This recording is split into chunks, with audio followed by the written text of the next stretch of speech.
اعوذ باللہ من الشیطان الرجیم بسم اللہ الرحمن الرحیم۔ حیرت انگیز کے ناظرین و سامعین کو عبد الرحمن کا سلام پیش ہے۔ ناظرین، اگر یہ کہا جائے کہ انگریزی کا لفظ اوکے دنیا میں سب سے زیادہ استعمال ہونے والے الفاظ میں سے ایک ہے تو یہ بے جا نہ ہوگا۔ ہم بات بات پر اوکے تو بولتے رہتے ہیں، لیکن ہم میں سے اکثر اس لفظ سے ناواقف ہیں۔ ناظرین، دراصل آج کا موضوع بھی یہی ہے کہ لفظ اوکے کس وجہ سے مشہور ہوا اور یہ کہاں سے نکلا۔ تو موضوع کی جانب بڑھنے سے پہلے نئے آنے والے دوستوں سے گزارش ہے کہ چینل کو سبسکرائب کر لیجئے تاکہ آپ کو اسی طرح کی انٹرسٹنگ ویڈیوز کا نوٹیفیکیشن ملتا رہے۔ ناظرین، دراصل یہ لفظ پرانی انگریزی کے دو الفاظ آل کریکٹ کا مخفف ہے، جس کا مطلب ہے سب ٹھیک ہے۔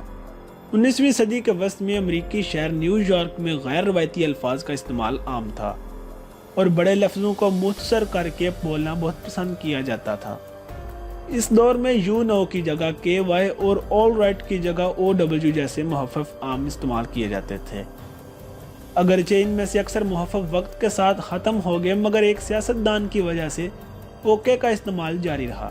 سیاستدان وین بورین تھے، جن کا عرف عام اولڈ کینڈر ہوک تھا، اور ان کے ساتھی اور کارکن انہیں مختصراً اوکے کہتے تھے، اور انہوں نے ایک اوکے کلب بھی بنا رکھا تھا۔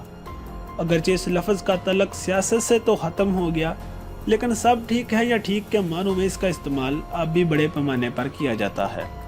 ناظرین، اسی کے ساتھ آج کے اس مختصر موضوع کا اختتام ہوتا ہے۔ اگر آپ کو یہ ویڈیو پسند آئی تو اس کو لائک کرنا مت بھولیے گا۔ اللہ حافظ۔